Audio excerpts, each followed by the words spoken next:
Bom dia, queridos irmãos. Que a graça e a paz do Senhor Jesus esteja conosco. E finalmente, chegamos na nossa última aula do estudo em Apocalipse. Né? Não, a gente ficou de avisar que a gente ia fazer essa última aula para perguntas, para respostas.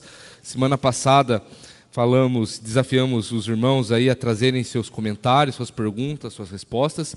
Então essa aula, ela não vai ser uma aula estritamente expositiva do conteúdo do Apocalipse, mas ela vai ser uma aula para recapitularmos alguns assuntos. Apenas para termos em mente aquilo que a gente falou ao longo desse 1 ano e pouco de aula, Pastor Patrick. 1 ano e pouco de aula. Isso foi muito bom, edificou muito a minha vida, a vida do Pastor Patrick. Espero também que tenha edificado a vida de muitos irmãos, a vida da nossa igreja. Isso é o que importa, mas o mais importante disso tudo é falar do Senhor Jesus, é glorificar o Senhor Jesus. E que privilégio foi falar sobre um livro tão importante, tão precioso na Bíblia. E que Deus assim continue abençoando cada um de nós no estudo e na dedicação da palavra de Deus. Hoje então nós faremos esse panorama e depois vamos abrir espaço para que os irmãos façam suas perguntas. Perguntas que ficaram para trás.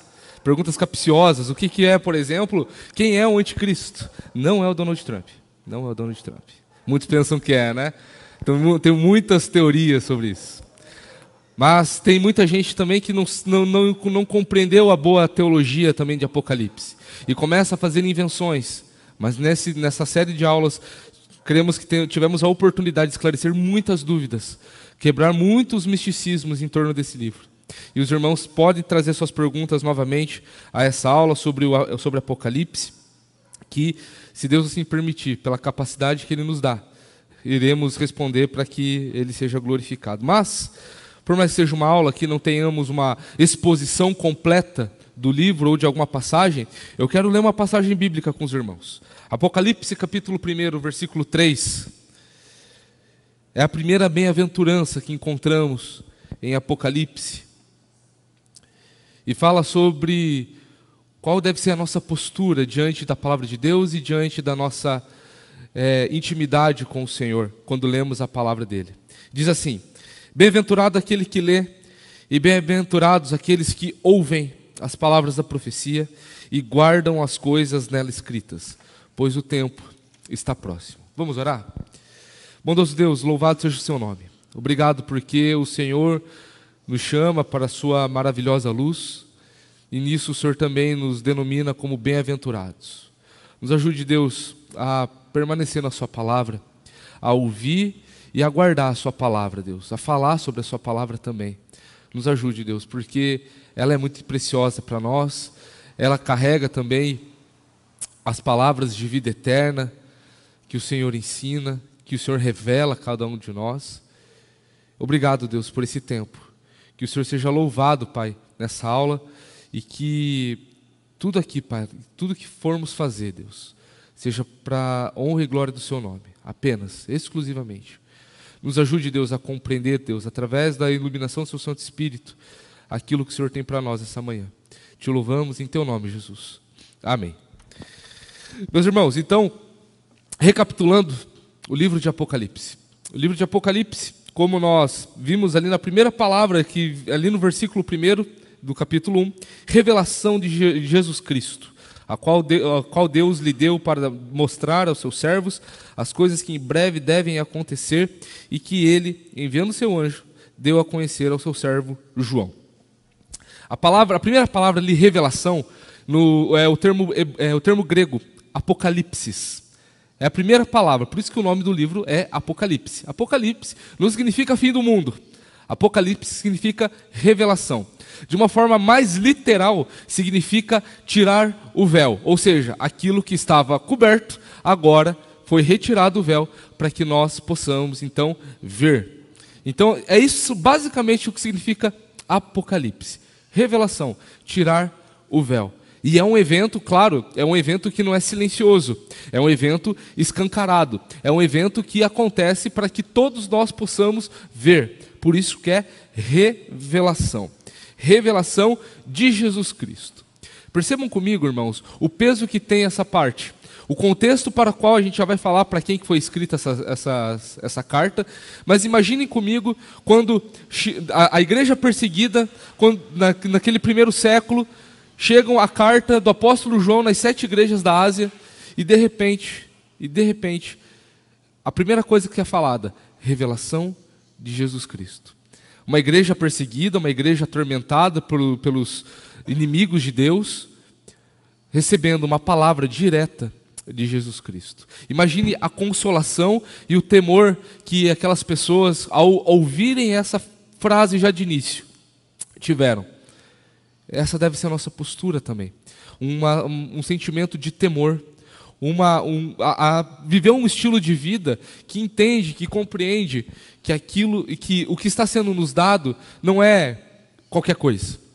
É uma revelação de Jesus Cristo. Jesus Cristo, ele voluntariamente se dispôs a dar esta revelação, demonstrando então sim o seu amor, o seu interesse, a sua preocupação, a sua consolação para todos aqueles que estão ouvindo esse texto, e possamos então nele nos alegrar. E ao longo de todo o livro de Apocalipse compreendemos que ali nós percebemos o que Deus ele está falando. O que Deus está nos dizendo é que nós somos mais do que vencedores. De que em Jesus nós encontramos a paz que tanto desejamos. Que é em Jesus que nós encontramos o descanso para todas as nossas fadigas. E nós devemos sim nos alegrar. Por isso que o Apocalipse ele não deve ser temido. Apesar da linguagem simbólica, altamente simbólica, com visões fantásticas que nós compreendemos e vemos aqui, a mensagem de Apocalipse é falar sobre um Deus que se importa, para um povo que precisa do seu amparo, e de que esse povo é mais do que vencedor, e de que o diabo e os inimigos de Deus são derrotados, e serão derrotados, porque já está decretado que eles são derrotados. Esse é o grande consolo em Apocalipse. Então nós vemos aqui que Deus ele fala, né, Jesus fala, envia o seu anjo para falar com João. João é o autor aqui, o apóstolo João. Apesar de ter discussão de se é o João, o apóstolo João, nós já vimos ao longo de todos desses 2 anos elementos internos e também evidências externas de que é o apóstolo João. E Apocalipse foi escrito durante uma época de perseguição, durante o reinado do imperador Domiciano, que aconteceu ali em torno do ano 81 e do ano 95 depois de Cristo, no primeiro século. E era um imperador terrível. Ele era, digamos, a besta que emergia do mar, ali personificada naquele tempo para aqueles irmãos que estavam passando por grande tribulação, na percepção deles. Não da grande tribulação como um dia vai acontecer. Mas vimos ali que esses irmãos, apesar de tudo isso, eles permaneceram na fé.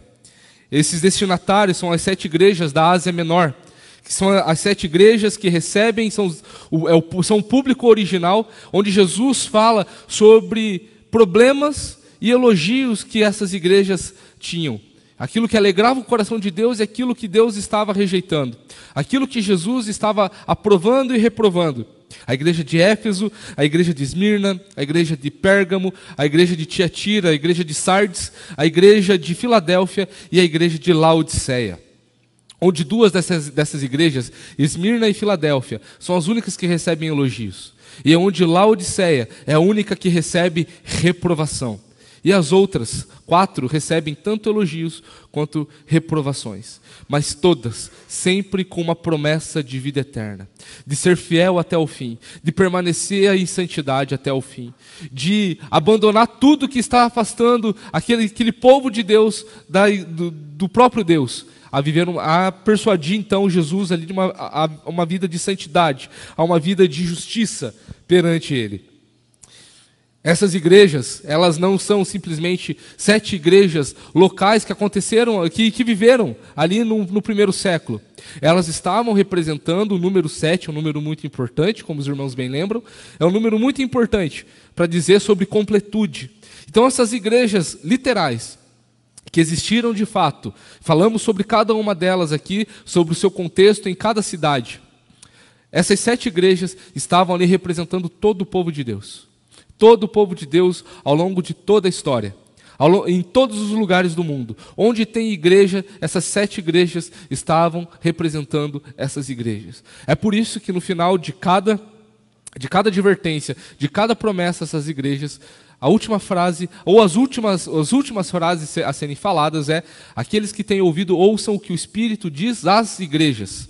Não apenas a uma igreja específica. Quando Jesus falou com a igreja de Filadélfia, por exemplo, ele não estava simplesmente falando com a igreja de Filadélfia, porque o texto ali termina falando: aquele que tem ouvidos, ouça o que o Espírito diz à igreja de Filadélfia? Não, às igrejas. Todas as cartas, todas as mensagens nessa carta aqui, que foram endereçadas de uma forma específica para cada igreja, também era uma mensagem não apenas para as outras 6 igrejas, né, de cada igreja ali e tal, mas também para todas as igrejas que viriam depois delas, e também que estavam existindo junto com elas. E por isso nós devemos absorver aquilo de uma forma muito especial, o que Apocalipse está nos dizendo. Porque o propósito aqui de Apocalipse é esse: revelar a pessoa do Senhor Jesus Cristo como o Redentor do mundo, como o conquistador do mal, e apresentar de forma simbólica o programa mediante o qual ele dará prosseguimento à sua obra, falando de tudo o que acontece, o que está acontecendo no mundo, e que um dia, na sua volta gloriosa, vai se findar, vai ser consumada todas as coisas. Por isso, Apocalipse ele precisa ser entendido não de uma forma linear, não de uma forma literal, apesar de ter muita profundidade literal. Mas nós encontramos muitos símbolos, porque esta é a linguagem apocalíptica, é um estilo de linguagem. A Bíblia possui vários estilos de linguagem, vários estilos de texto, como, por exemplo, narrativas. A gente vê, os evangelhos são narrativas, são histórias sendo contadas, assim como em Gênesis também tem muita narrativa. Mas nós encontramos também o estilo poético, como em Salmos, Provérbios, Eclesiastes, Cantares, em Jó. São estilos poéticos. Mas nós também encontramos o estilo profético na Bíblia. São estilos que encontramos ali nos profetas, em alguma narrativa, quando um profeta está falando e ele fala alguma coisa ali dentro da história.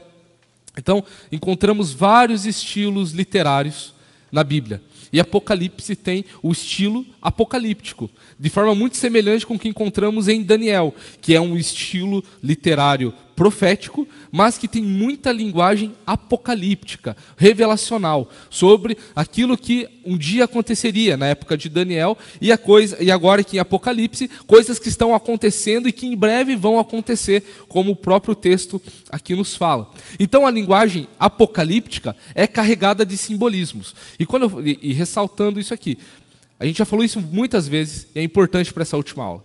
O Apocalipse, quando nós falamos que ele é simbólico, nós não estamos falando que ele é alegórico. Alegoria é uma ideia, é que nem a moral da história, que nem Chapeuzinho Vermelho. Chapeuzinho Vermelho vai ensinar sobre uma história e ela tem uma moral na história no final, né? Crianças não podem andar sozinhas, crianças não podem conversar com gente estranha no caminho. Essa é a moral da história. É uma alegoria para ensinar um princípio. Não. Quando nós encontramos o estilo apocalíptico, que é carregado de símbolos, o símbolo representa uma realidade. O símbolo está ali, é uma forma, é uma figura que representa algo que existe, algo que é real. Quando, por exemplo, nós vemos a cor branca, a gente vê o que os 24 anciãos estão vestidos de branco, nós vimos o cavaleiro branco, nós vemos também que Jesus está de branco, nós vimos lá em Apocalipse 20 o trono branco. São símbolos para falar sobre santidade, sobre justificação. São verdades que nós carregamos como cristãos, onde existe uma cor que é um símbolo para trazer a compreensão sobre realidades do reino de Deus. Quando nós vemos os chifres, por exemplo, da besta que sai do mar, o chifre ali não quer dizer que ela tenha 10 chifres. O número 10 é um símbolo sobre algo total também, é um número de totalidade, um número espacial, mas também o chifre significa autoridade, dentro daquilo que encontramos no Antigo Testamento para explicar o que são esses símbolos. Então, encontramos símbolos em Apocalipse, não alegorias. Então nós encontramos verdades através de um estilo literário que se utiliza de símbolos.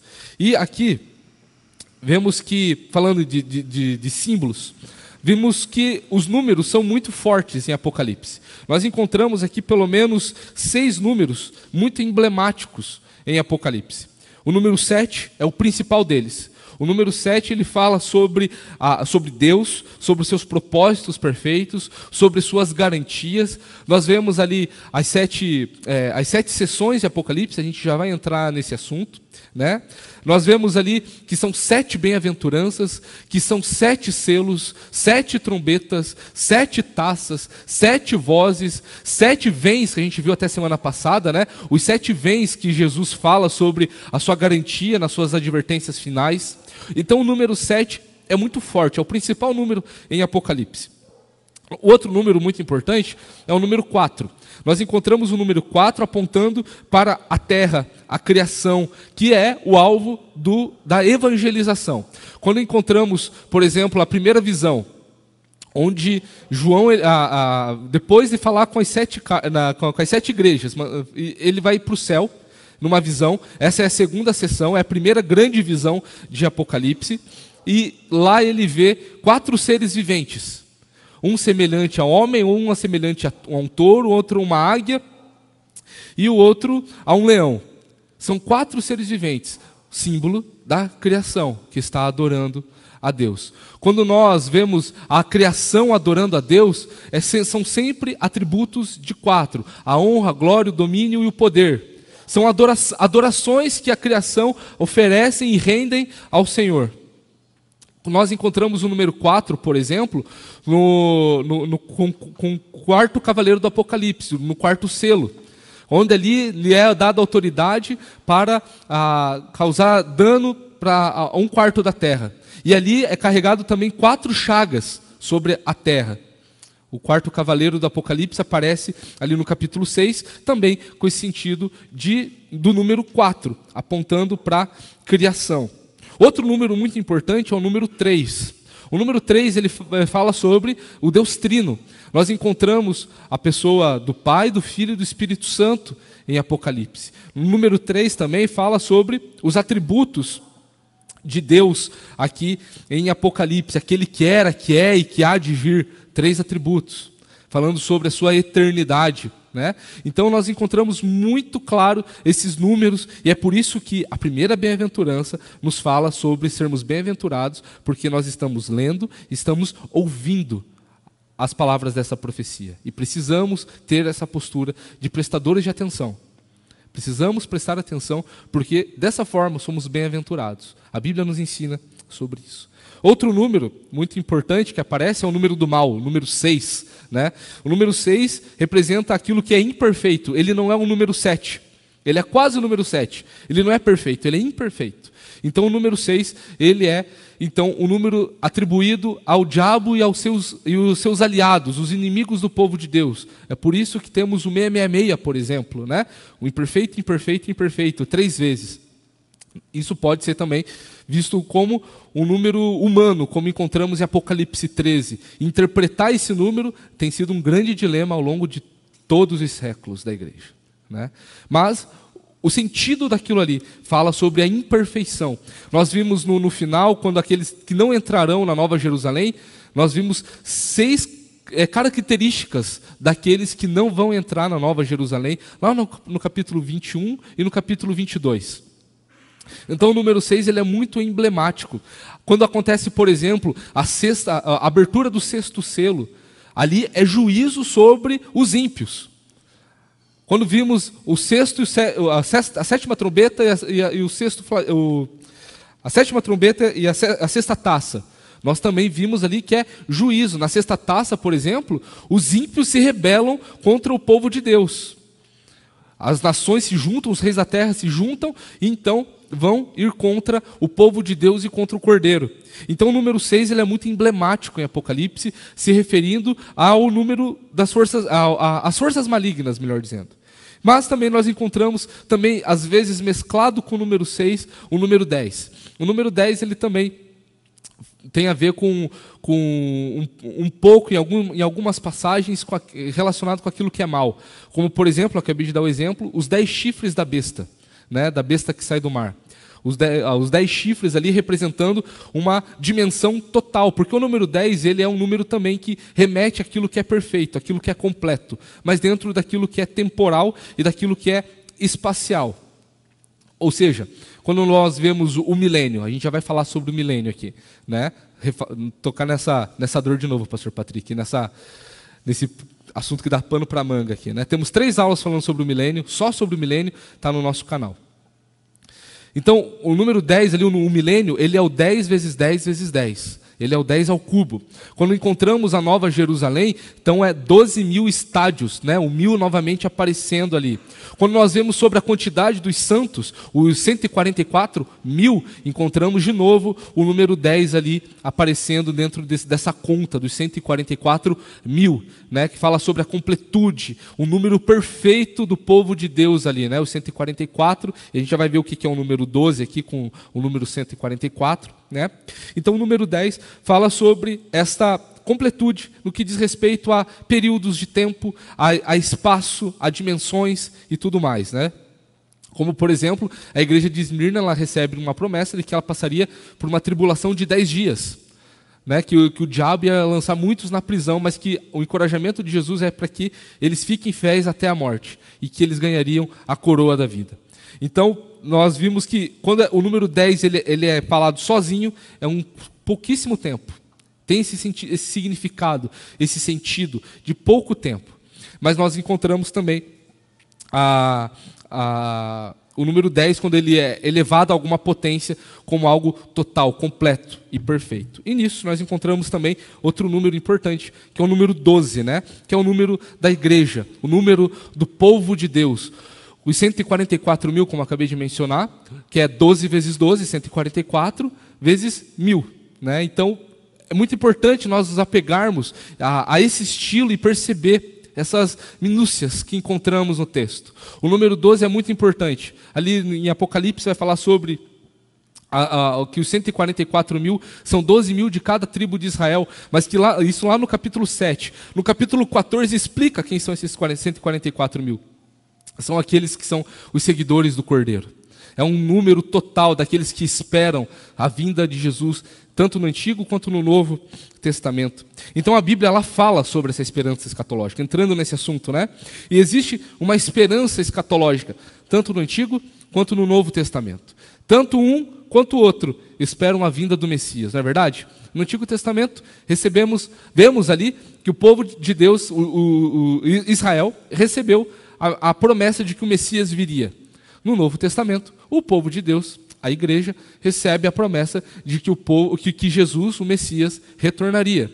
Então, sempre a Bíblia está falando sobre uma esperança escatológica, uma esperança onde nós encontramos a necessidade da vinda do Salvador, independente de qual tempo. Eva, quando tem Caim, ela tem a certeza de que Caim, sem saber o que Caim ia fazer, obviamente, ela pensava que Caim fosse o descendente que foi prometido em Gênesis 3,15, aquele que pisaria a cabeça da serpente. Então sempre existiu a esperança escatológica na Bíblia, da vinda do Messias, da vinda do Salvador, e isso não é diferente no Novo Testamento. A diferença é que no Novo Testamento, Jesus já veio e agora nós esperamos, ansiosos, desejosos pelo seu retorno, para que vivamos com Ele as promessas sem morte, sem dores, sem nenhuma hostilidade do mal. Nós estamos esperando Jesus como essa esperança que nos traz vida hoje. E nós precisamos dessa esperança para nos nutrir. Né? Então as promessas do Antigo Testamento, elas se cumprem em Jesus e se cumprem na igreja. Falamos isso extensivamente, exaustivamente ao longo das nossas aulas, de como promessas do Antigo Testamento, tanto naquilo que diz respeito a tipos e símbolos do Antigo Testamento, se cumprem em Jesus, como o tabernáculo, como se cumpre em Jesus, Jesus é Deus que habitou, tabernaculou, dependendo da versão da Bíblia que você tem, entre os homens. Nós vemos também que Israel era uma sombra daquilo que a igreja veio a ser hoje, né? As promessas que eram dadas a Israel agora são de fato vivas e podem ser vividas pela igreja, né? Porque Israel apontava para todo o povo de Deus, na qual também a nação de Israel, a nação étnica de Israel, também está incluída. Isso não foi negado à nação de Israel. Israel, apesar de não ter cumprido a promessa de Deus no Antigo Testamento, ela hoje, através da nova aliança, ela também é enxertada nessa nova aliança juntamente com os gentios. E isso diz respeito a Israel de Deus, como nós encontramos no texto de Gálatas. Gálatas 6, de uma forma muito clara. Onde até mesmo em Gálatas 3, Abraão é chamado de crente, porque Deus pré-anunciou o evangelho a Abraão quando ele creu. Quando ele falou sobre sair da sua terra, da sua parentela, e que por meio dele as famílias da terra seriam abençoadas. Gálatas 3 nos fala que isso foi a prenunciação do evangelho a Abraão, onde a Bíblia, novamente, reforço, o chama de crente. Então temos muita base bíblica para nos falar que a igreja é a Israel de Deus, é a verdadeira Israel, na qual também a nação de Israel, assim como qualquer outra nação, pode ser e é enxertada e recebe a mensagem do Evangelho. Então, a compreensão do Novo Testamento é que agora, com a vinda do Messias, é que nós estamos vivendo os últimos dias. Nós estamos vivendo os últimos dias.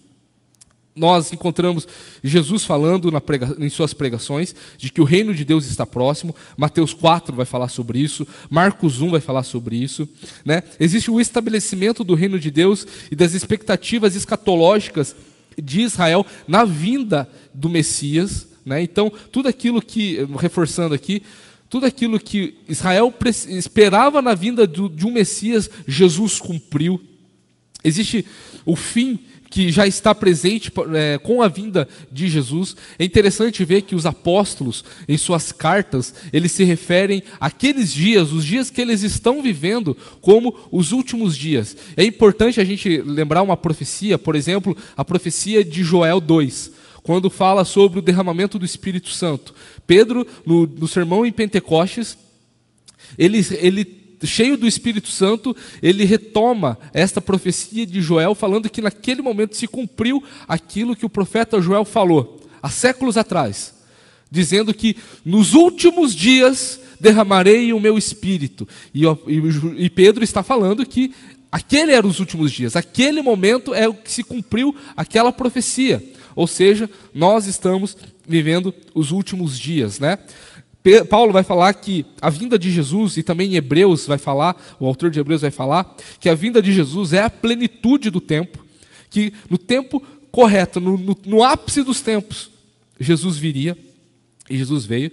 O apóstolo Pedro, na sua primeira carta, no capítulo 1, versículos 19 e 20, vai falar que nós estamos vivendo o fim dos tempos. Nós estamos vivendo e que nós devemos viver dessa forma, de forma santa, irrepreensível, guardando o nosso corpo para que cheguemos santificados nesse último dia.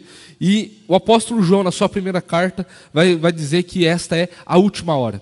E é sempre assim a mensagem do Evangelho, não é verdade? Se arrependa, se arrependa. Você não sabe como que vai ser o dia de amanhã.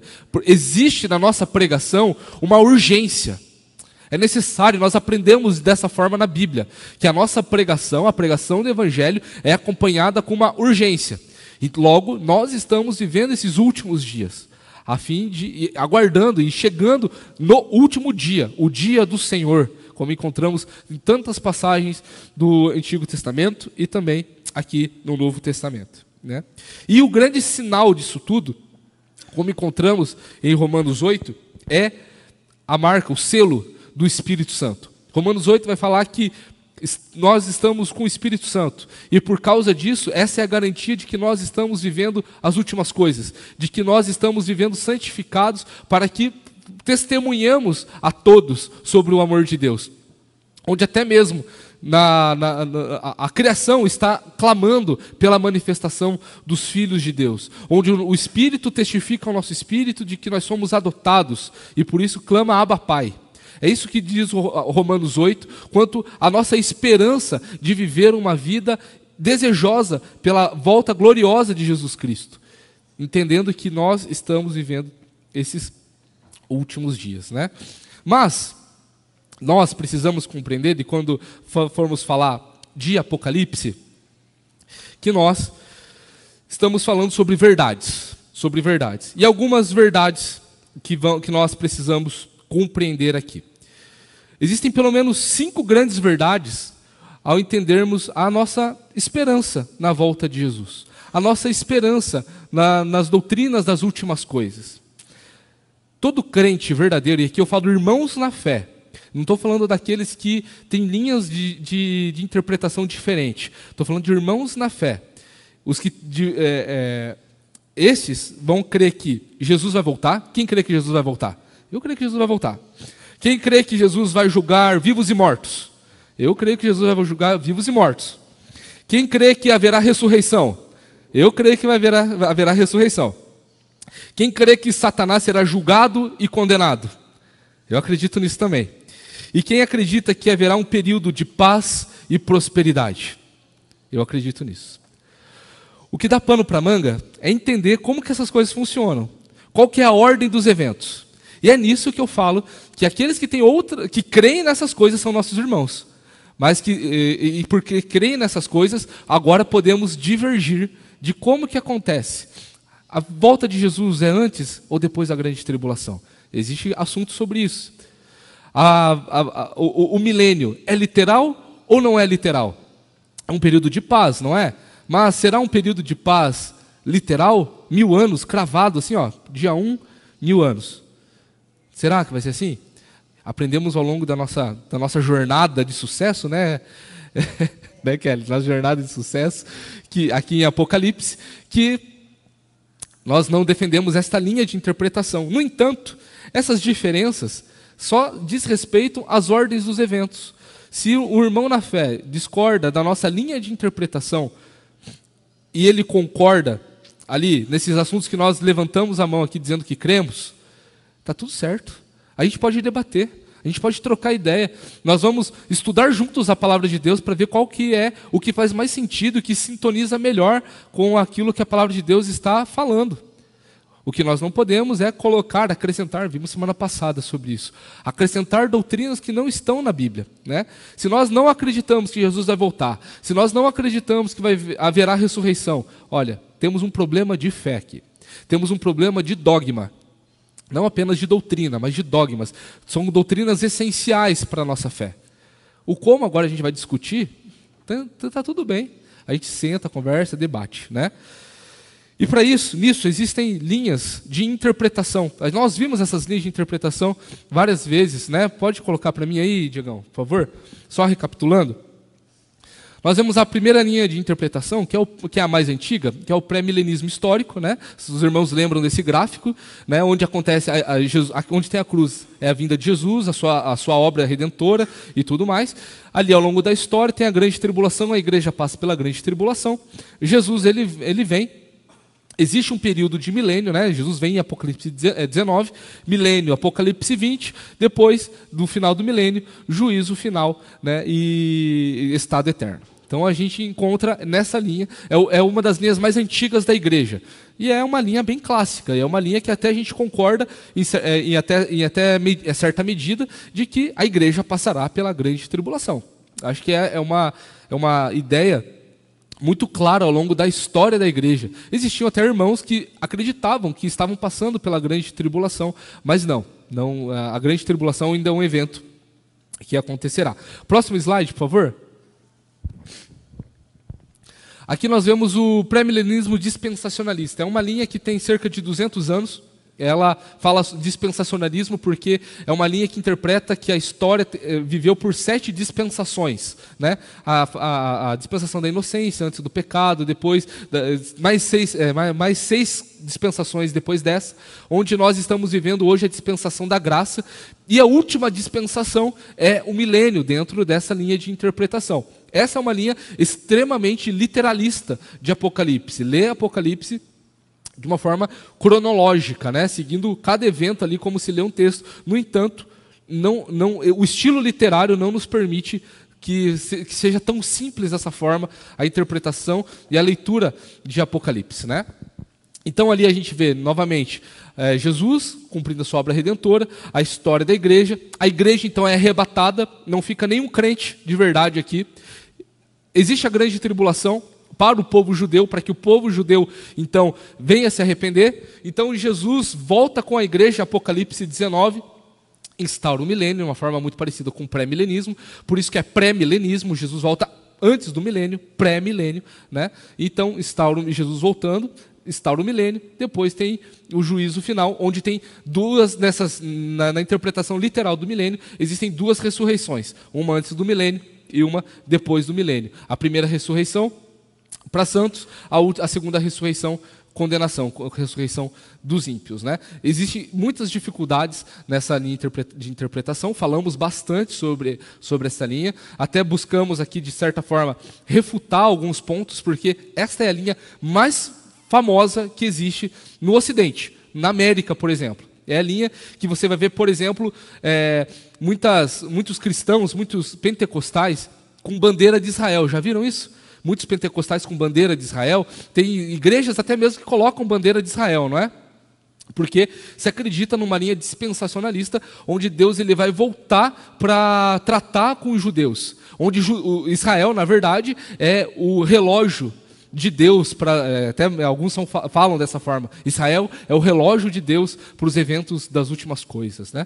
Então, a igreja não passa pela grande tribulação dentro dessa linha de interpretação, e se segue um cumprimento de promessas do Antigo Testamento que não se cumpriram com Israel, segundo essa linha de interpretação. Mas nós já provamos aqui, por exemplo, comparando Amós 9, se eu não me engano, e Atos 15, um claro cumprimento das coisas de Deus na igreja, das promessas dadas a Israel na igreja. E nós encontramos isso vastamente, tranquilamente, pastor Patrick, no Antigo e no Novo Testamento, falando que esses cumprimentos se dão com a igreja. E a gente viu nas últimas aulas que os eventos que encontramos em Apocalipse, Apocalipse 22, versículo 6, se eu não me engano, vamos dar uma olhada aqui, vai falar que essas coisas, versículo 16, na verdade, eu, Jesus, enviei o meu anjo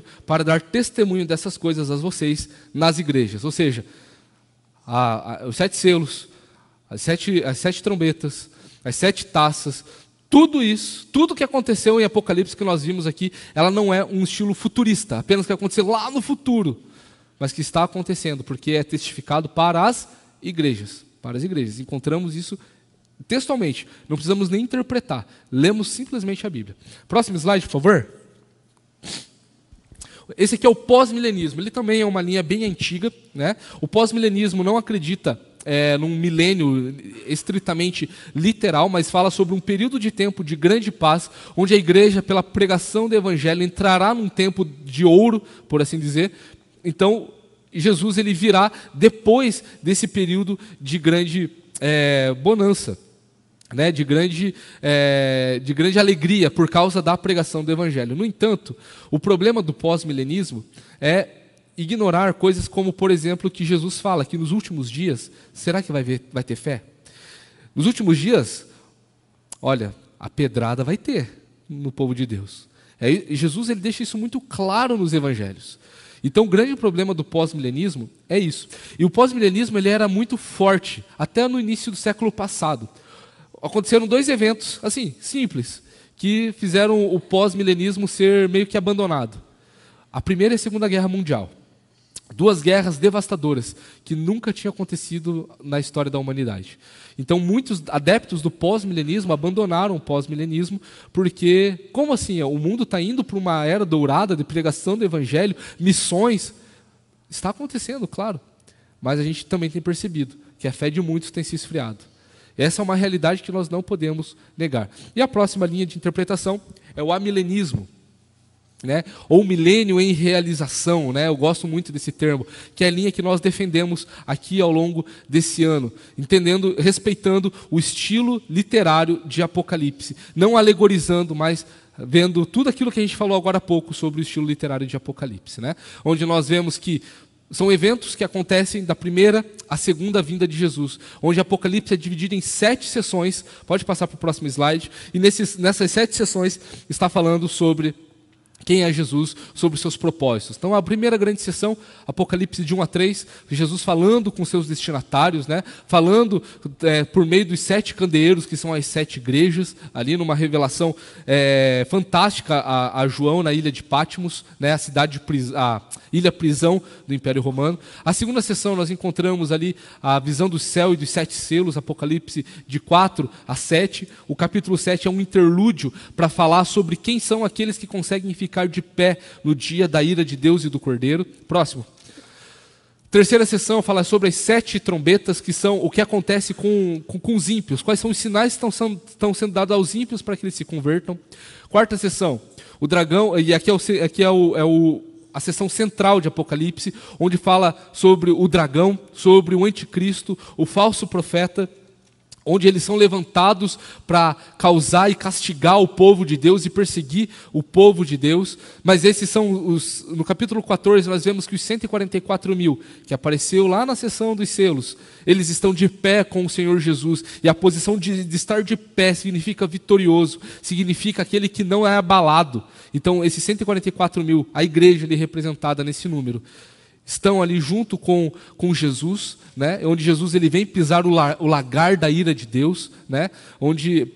E todas essas sessões é da primeira à segunda vinda de Jesus. Ou seja, no final de cada sessão existe ali um castigo de Deus contra os ímpios, um flagelo que Deus está dando e mostrando de forma progressiva, onde ele começa a recontar a mesma história, trazendo novos detalhes. Por exemplo, no capítulo 11 ali da terceira sessão, o último capítulo vai falar sobre as 2 testemunhas que pregam e causam transtorno para a humanidade, onde eles pregam com muita clareza e são profetas de Deus, símbolo da igreja, e de que eles são mortos pela besta, que só vai aparecer de forma clara no capítulo 13 de Apocalipse. Né? Então nós vemos tudo isso, esse caráter cíclico e progressivo. Vou contar essa história, só que agora eu vou contar de novo essa história com mais detalhes. Eu vou contar novamente essa história, agora com mais detalhes ainda.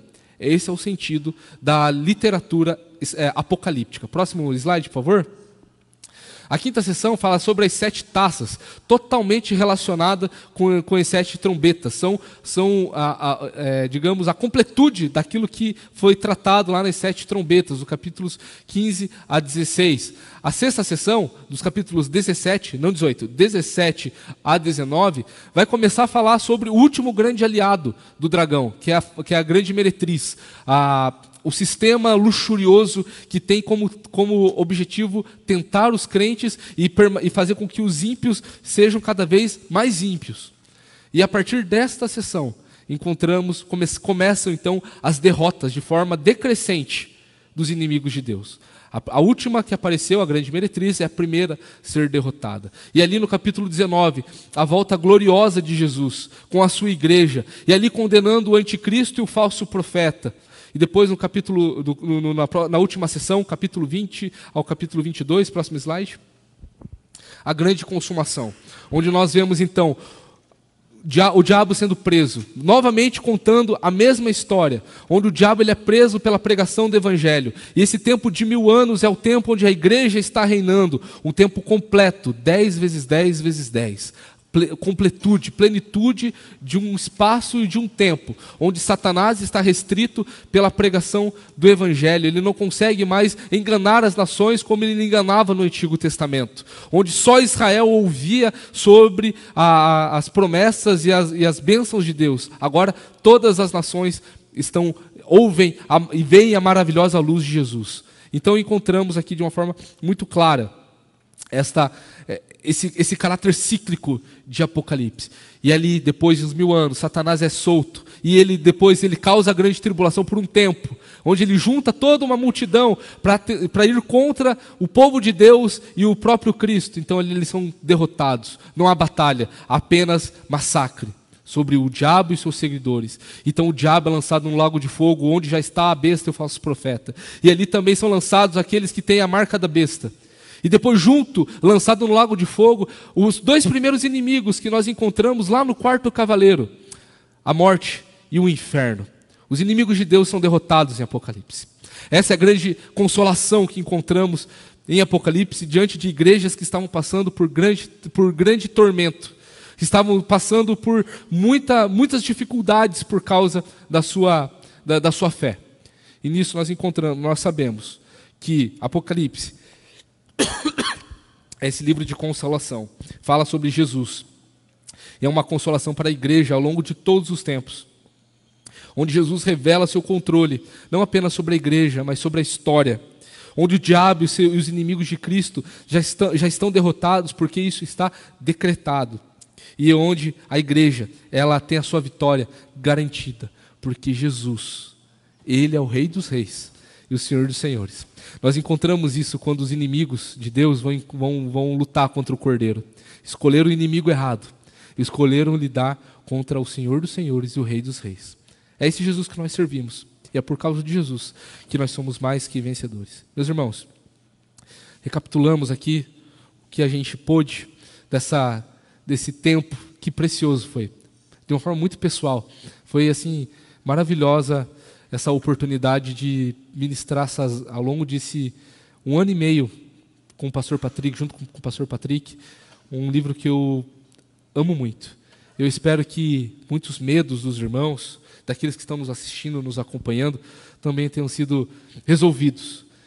E que compreendamos que é uma palavra de esperança, assim como a Bíblia inteira é. Nós precisamos ter esperança. Apocalipse nos traz essa realidade, de que Deus ele é por nós. E se Deus é por nós, quem será contra nós? Nada nos separa do amor de Deus. Nem o diabo, nem seus inimigos, nem as doenças, nem a morte, nem as dores, nem os sofrimentos, qualquer que seja esse sofrimento. Nada nos separa do amor de Deus. Apocalipse nos fala sobre a esperança que devemos ter no Messias, agora de uma forma totalmente revelada. A primeira palavra é essa de Apocalipse, revelação de Jesus Cristo. Não é qualquer revelação. É palavra de vida eterna. É palavra de esperança. Assim como toda a Bíblia. E nós devemos pregar isso. Nós falamos muito sobre pregação do Evangelho ao longo desse um ano e meio de aula. E nós precisamos lembrar disso. De que nós não somos apenas agregadores de conhecimento sobre a palavra de Deus. Nós somos aqueles que aprendem de Jesus e agora espalham as boas novas. Porque tem muito crente que não sabe que é crente. Por aí. Tem muita gente que precisa ouvir do Evangelho. Então nós precisamos, sim, sempre pregar o Evangelho. Porque da mesma forma como Jesus, Ele revela isso a nós. Ele revela ao seu povo. Nós, como instrumentos de Jesus, aqueles que seguem o Cordeiro, devemos ser instrumentos de Jesus para que outros venham fazer parte dessas mesmas promessas que nós participamos hoje. Porque da mesma forma como nós estávamos afastados de Deus, aprendemos isso na devocional de hoje. Nós, originalmente, estávamos vivendo no pecado, na escravidão do pecado, e por causa do amor de Deus, da sua graça, nos atraiu até Ele, nós somos usados também, para que sejamos instrumentos na mão de Deus, para que outros venham participar dessas mesmas promessas de paz, de esperança, de alegria, de eternidade com o nosso Deus. Que Deus assim nos abençoe. Foi um privilégio, meus irmãos. E semana que vem, nós vamos falar, aí sim, sobre as parábolas de Jesus. E continuamos firmes e fortes nessas aulas. a fim de aprender sobre o que é o reino de Deus e de como nós devemos servir o nosso Deus nesse reino de amor. Amém? Meus irmãos, perguntas, respostas, comentários. Esse é um tempo estritamente para isso, para que a nossa aula seja dinâmica. Eu tenho certeza que você deve ter alguma dúvida aí. Eu tenho certeza que você deve se perguntar, mas o que é o mesmo cavaleiro branco? Mas o que é mesmo a besta que sai do mar? Mas e as duas testemunhas? E o que são... O que mais, pastor Patrick? Narciso, só para me organizar minhas anotações aqui. Claro. As 5 verdades. Ah. A segunda e a terceira eu perdi. Eu estou vendo aqui para você, a Kelly está perguntando as grandes verdades essenciais da escatologia, né? Que Jesus vai voltar, que Jesus vai julgar vivos e mortos, haverá ressurreição,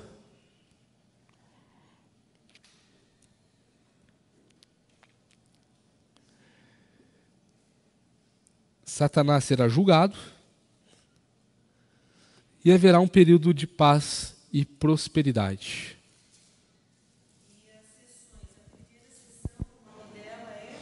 A primeira sessão são as sete cartas para as 7 igrejas, né? A segunda sessão são os 7 selos e a coroação de Jesus. A terceira são as 7 trombetas e o testemunho da igreja no mundo. Fechou? Então, só terminando. A quarta é a expulsão de Satanás, seus aliados, e as 7 vozes aos vencedores. A quinta são as 7 taças do juízo de Deus e a dureza do coração humano. A sexta sessão fala sobre a derrota dos 3 aliados do dragão, bodas do cordeiro e a volta gloriosa de Jesus. E a sétima sessão, milênio, derrota do dragão, juízo final, novo céu e nova terra e advertências finais. Muitos de nós temos medo, entre aspas, de ler Apocalipse, né? E é um livro de esperança, né? Que foi escrito numa época, eu acho que eu só queria que você confirmasse isso, né? Com que disposição nós devemos abrir o livro de Apocalipse e ler? Ter em mente o quê? Claro, o quê na nossa mente, né? Porque não é para sábios e entendidos que ele foi escrito, mas para o povo de Deus, né? Um povo que o contexto da época era um povo simples, na sua grande massa não tinha leitura, né? Então não podia ser algo assim, olha, só para teólogo, né? Apocalipse, mas foi escrito para nós, claro, o povo. Sim, isso é muito verdade, né? A gente fica muito mal acostumado, porque nós crescemos num contexto onde nós temos a Bíblia. Nossa, e hoje, de todos os jeitos, em todos os dispositivos necessários e até mesmo inimagináveis, a Bíblia está. Versões, até no grego e no hebraico a gente consegue hoje recapitular e ler a Bíblia no original, se a gente quiser.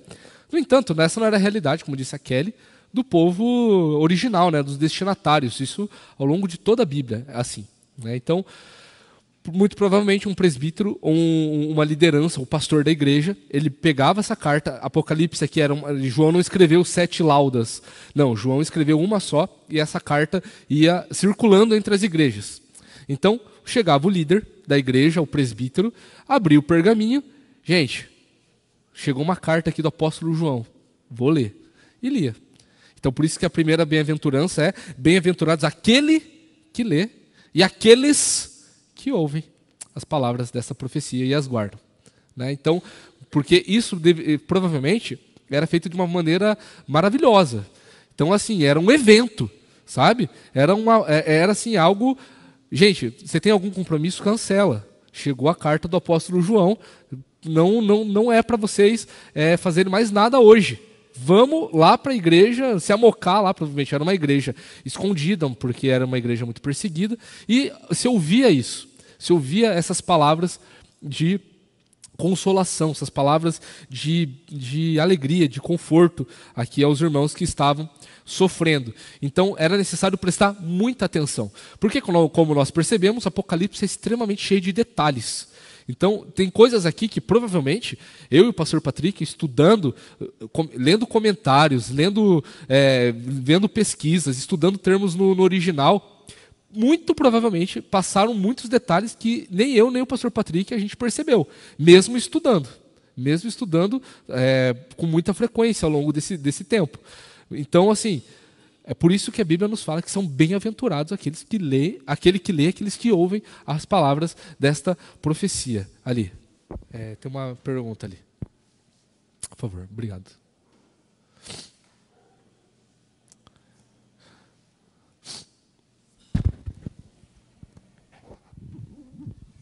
Só complementando isso que você tinha falado aí, né, durante esse tempo de aula aí, fui pesquisando ali também, até tivemos algumas conversas, eu e você, aí, sobre Apocalipse, né, e bem em cima disso que você falou, a menos que eu estiver enganado, você me corrija, quando aconteceu a revelação para João, ele era o último apóstolo de Jesus vivo, né, então imagina o impacto que isso não chegava na comunidade. Não que os outros discípulos não tivessem tanta importância assim, porque eles foram importantes, se não tivessem sido, a gente não estaria aqui, né? A gente está aqui graças ao trabalho dos apóstolos e depois dos discípulos que eles criaram, né? Para que viesse essa revelação. E a dificuldade que tinha naquela época para circular isso, porque, igual você comentou, foi um período de grande perseguição, né? Que estava praticamente todo mundo ali desolado, sem muita perspectiva, e a palavra veio justamente para reafirmar e dar essa esperança que você colocou, né? Se eu estiver enganado quanto a essa colocação aí. Não, perfeitamente, é isso mesmo. Porque e nisso a gente vê a intenção de Jesus, não apenas dele se dispor em conversar com as igrejas. Ele pessoalmente, ele vai falar com as igrejas, ele escreve através das cartas, né? E ele não apenas fala assim, gente, fica tranquilo. Ele não fala isso. Ele fala sobre problemas específicos que aquelas igrejas estavam passando. Até mesmo as igrejas que foram elogiadas. Igrejas que, tipo assim, estavam sofrendo por causa da pregação do evangelho. Muito provavelmente, eu fico imaginando, claro, a tentação que deve ser, diante de passar por grande perseguição, se vale a pena continuar falando sobre isso. Porque isso, eu estou vendo meus amigos morrendo, eu estou vendo meus familiares morrendo, eu estou vendo o fulano que estava semana passada na igreja comigo, agora preso, sabe? E Jesus vai lá dar uma palavra de conforto, de consolação, ser fiel, eu sei o que vocês estão passando, seja fiel até o fim. Então, assim, Apocalipse, ele não mostra apenas uma intenção de Jesus querer falar sobre o que vai acontecer.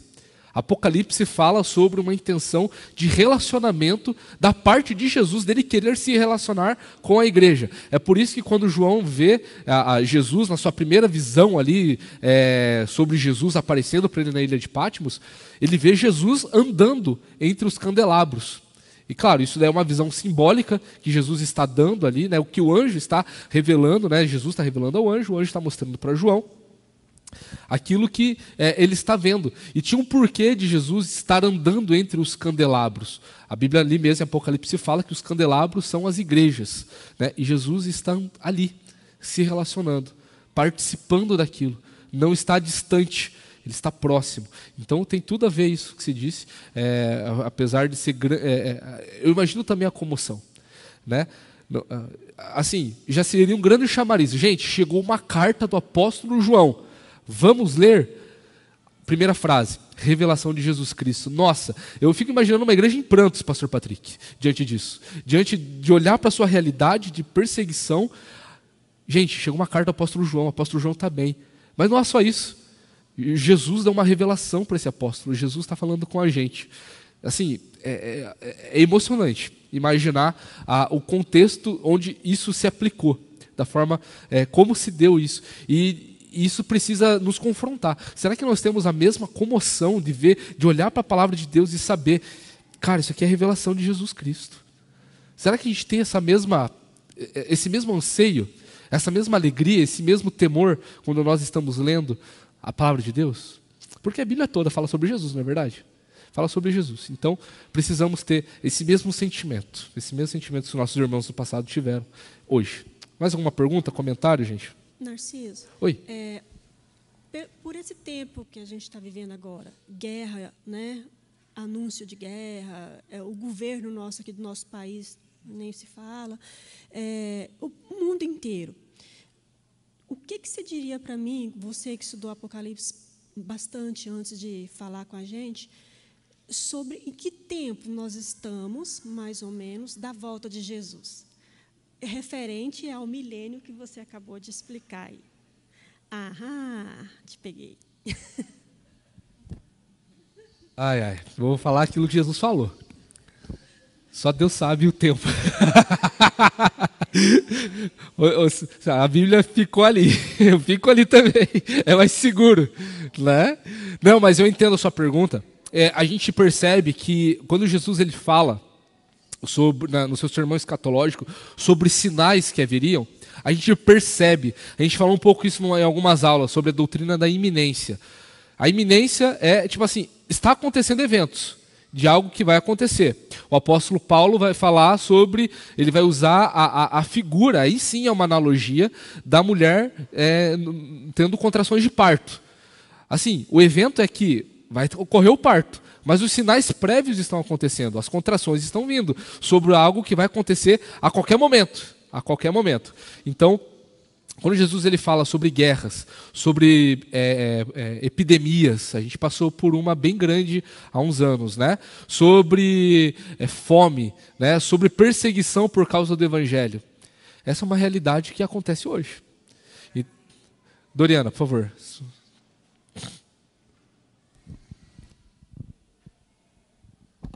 Essa é uma questão que a gente precisa ter muita atenção e muito cuidado também, porque assim, a gente ouve falar em guerra há muitos anos. Nós não estamos vivendo o primeiro período de guerra.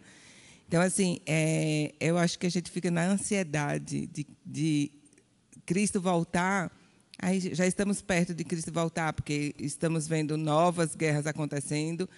E, na verdade, a gente vê países em guerra há anos, há uma vida inteira, né? Então, assim, agora tá uma coisa mais assim acentuada, porque Israel está metido na guerra. E aí a gente fica naquela coisa, estamos no fim dos tempos, mas, assim, é a segunda vez que eu estudo Apocalipse. Quando morava em Aracaju, a gente já tinha feito esse estudo, e a gente vê realmente essa questão muito da gente ficar nessa questão da guerra, ser exatamente o principal ponto de que Jesus está voltando. Mas a gente precisa prestar atenção em muitas coisas que o mundo está dando sinais disso, né? A questão do esfriamento do amor, né? A gente vê um mundo muito individualista, o outro não nos interessa, o que o outro passa não é importante para mim. A questão de que a minha visão é sempre mais importante do que a visão do outro, né? Aquela questão a doutrina da minha igreja é a que é certa e a do outro é errada, quando que, na verdade, o importante é exatamente o centro da igreja, que é Cristo. Como você bem falou hoje, se nós cremos exatamente naqueles pontos que são cruciais para a gente crer em Cristo, estamos corretos. Agora, a forma que, na verdade, nós percebemos o Apocalipse, por exemplo, não nos define se somos certos ou errados. Ah, sim. Né? E aí, na verdade, acho que a grande questão hoje, por exemplo, da igreja, que eu percebo, e eu não estou dizendo aqui que estou certa, mas acho que é uma coisa que eu tenho percebido e que eu acho que a gente precisa estar muito alerta, a igreja parou. Quando eu não falo a igreja, estou falando de uma maneira geral, parou de anunciar a volta de Cristo. Nós precisamos ansiar pela volta de Cristo, né? Eu lembro, quando eu era criança, na igreja, os pastores pregavam muito sobre o pecado, sobre, na verdade, a gente ser repreendido pelo pecado e a volta de Cristo. E a maioria das igrejas hoje, a gente acha que é ruim quando a gente vai para a igreja que o pastor, na sua pregação, está nos exortando, né? As pessoas nós não queremos ser exortados. Nós queremos palavras que acariciem os nossos corações, né? E a palavra de Deus não veio para, na verdade, passar a mão na nossa cabeça e agradar o nosso coração. Ela veio para nos exortar mesmo, para mostrar o quanto nós somos pecadores, para mostrar como nós, na verdade, carecemos da misericórdia de Deus. Uma das últimas advertências, né, que Jesus dá ali no finalzinho é que o imundo continue sendo cada vez mais imundo, que o injusto continue sendo mais injusto, mas que o justo continue na prática da justiça e o santo continue a santificar-se, né? Então, é importante isso daí, é importante falar sobre pecado, arrependimento, é importante falarmos sobre graça. Não, e se nós falamos sobre amor, o amor ele corrige, né? A igreja de Laodiceia, por exemplo, era das 7 igrejas, é a única que recebeu só bronca, né? Mas é a que recebe a promessa mais linda. Depois os irmãos podem recapitular essa aula e ler o texto bíblico também e perceber que Jesus deixa muito claro ali: eu disciplino aqueles que eu amo. É muito clara essa verdade que Jesus fala para uma igreja assim que estava cega, pobre e nua, como encontramos lá, que estava a ponto de ser vomitado da boca de Jesus, que não era quente nem fria, né? Não trazia cura, nem trazia refrigério. É esse sentido, né? Jesus não está dizendo que tem que ser frio ou quente, né? Que um é bom e outro é mau. Não, os dois são bons, que os dois trazem cura e refrigério para as pessoas, né? Diante da realidade. Jesus utiliza essa figura ali diante do contexto da cidade de Laodiceia. Mas porque eles eram mornos, eles estavam despreocupados, estavam tão envolvidos com a cultura e esquecendo de viver a verdadeira missão, que é uma vida de santidade diante de Deus, uma vida que alegra o coração de Jesus, que eles estavam a ponto de ser vomitados da boca de Jesus, né? Sim. Sim. Do que pregar o evangelho. Exatamente. Exatamente. Essa é a minha crise, por exemplo, quando você falou da guerra que agora Israel está envolvida, né? Está tendo esse furdúncio porque existe uma linha de interpretação que é colocada acima daquilo que é revelado. Por exemplo, a gente falou ali da visão dispensacionalista. Boa parte da América é dispensacionalista, dos protestantes são dispensacionalistas. Assim, a gente vê isso na cultura, a gente vê filme, tá lá, a igreja sendo arrebatada, a roupinha tá dobrada e ficou só quem não é crente e os falsos cristãos. Tá cheio assim, de filme assim na cultura. Essa é a visão dispensacionalista, que nós somos educados e doutrinados, às vezes sem perceber, né? E dentro dessa linha de interpretação, são nossos irmãos, estão equivocados em dizer que Deus ainda vai tratar com Israel. Aí coloca, por exemplo, estoura uma guerra como está acontecendo agora com Israel ali. Não, pronto, é o fim do mundo. Aí aparecem imagens de mísseis no céu. Ah, será que essa foi a visão que João teve quando viu as estrelas do céu caindo? Aí tipo assim, cara, gente, isso é forçar o texto. Porque o texto precisa fazer sentido também para aqueles irmãos originais.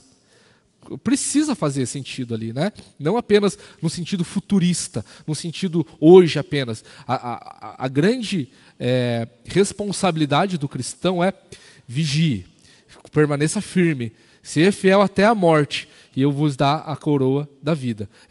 As promessas que encontramos, as 7 igrejas, são promessas que nós devemos, e as advertências principalmente, são as formas como devemos viver isso aqui, né? São a forma como devemos viver uma vida de integridade. E esta é a realidade e o dever do cristão, né? Mais alguma pergunta, meus irmãos? Lá atrás, Karen.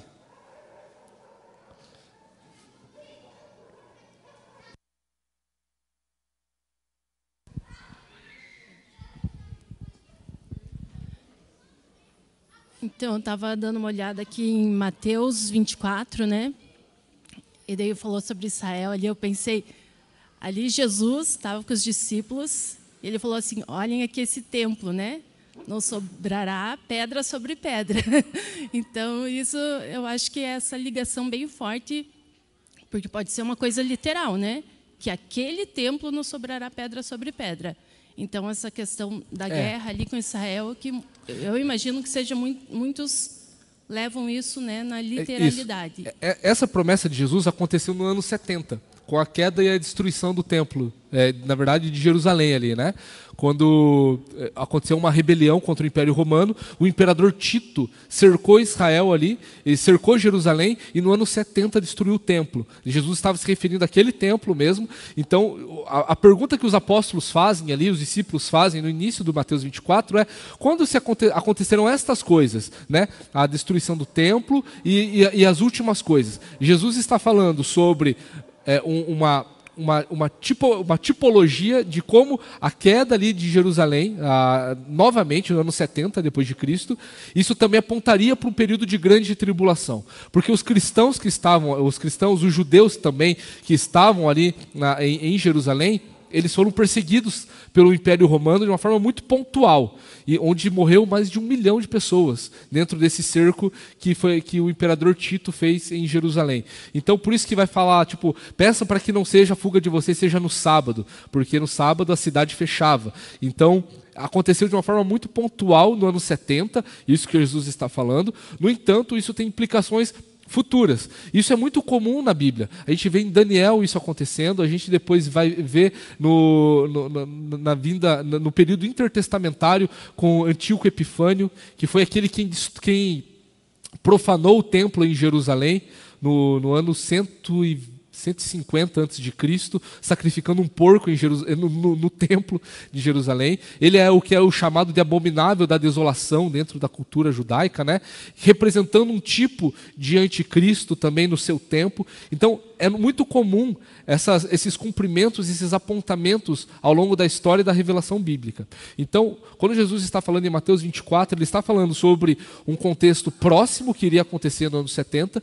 No entanto, isso também era uma representação daquilo que aconteceria nos últimos dias, com rumores de guerra, com pestilências, com perseguição por causa do evangelho, com fome.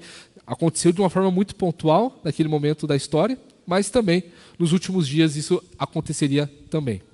Mateus 24. Ali fala, né, fala sobre os fins dos tempos, Jesus falando. E sobre a grande tribulação, né? Isso.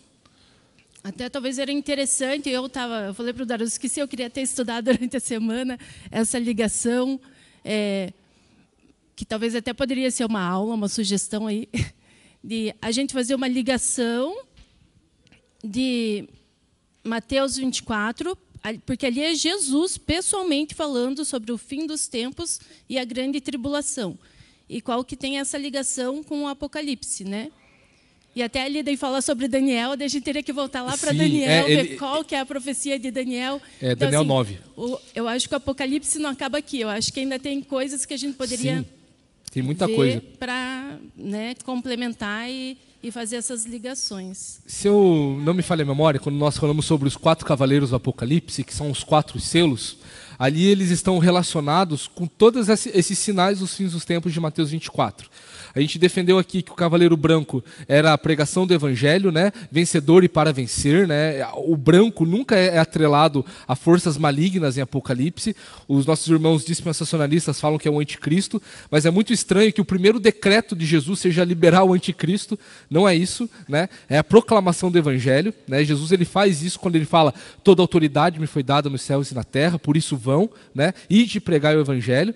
Então, o cavaleiro branco, interpretamos e temos muita base para isso, para defender, que é a pregação do evangelho, e que isso também desencadeia a guerra, que é o cavaleiro vermelho, isso desencadeia a fome, que é o cavaleiro preto, as crises econômicas, né? E também a morte, né? Que é o cavaleiro amarelo ali, seguida pela morte e pelo inferno. Então,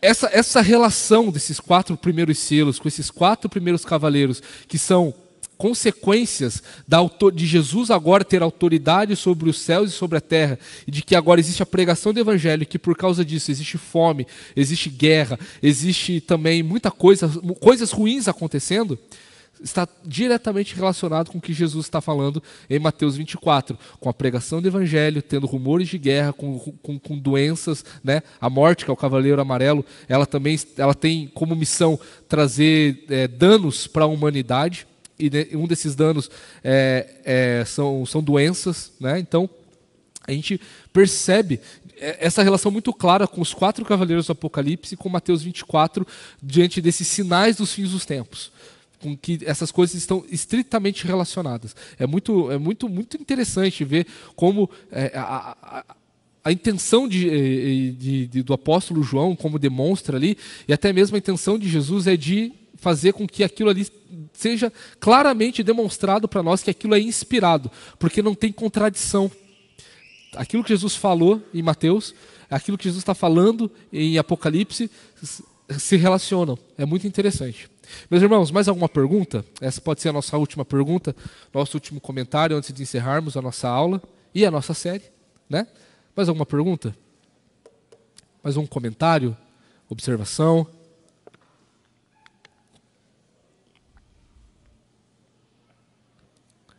Temos alguma coisa no YouTube? Não?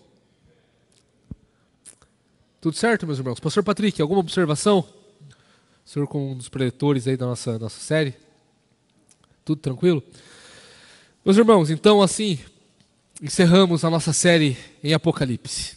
Chegamos nesse dia, né? Parece que foi ontem que a gente começou e que, ressalto, foi um privilégio. Espero que tenha sido bênção para a vida dos irmãos esse estudo e que nós saiamos daqui, terminando essa série, amando mais a Jesus, mais desejosos pela vinda de Jesus, crendo cada vez mais nessas doutrinas tão essenciais, tendo cada vez mais alicerçada a nossa esperança na pessoa de Jesus Cristo. Que saiamos daqui cada vez mais fortes, revivificados, porque nós estamos aprendendo do próprio Jesus. Que Deus assim nos abençoe. Vamos orar? Pastor Patrick, você pode fazer uma oração para nós, para encerrarmos essa aula?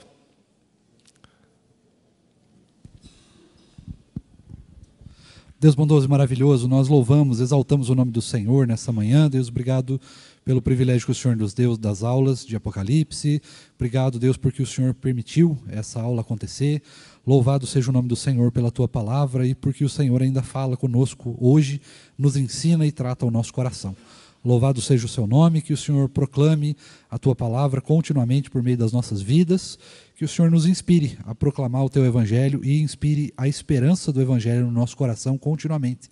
É o que nós clamamos ao Senhor, também pedindo que o Senhor nos dê um excelente dia na Tua presença, que o Senhor cuide de nós, que o Senhor nos prepare para o culto logo mais à noite e que o Senhor assim seja glorificado em todas as coisas que fazemos e em tudo que acontece, em nome de Jesus. Amém.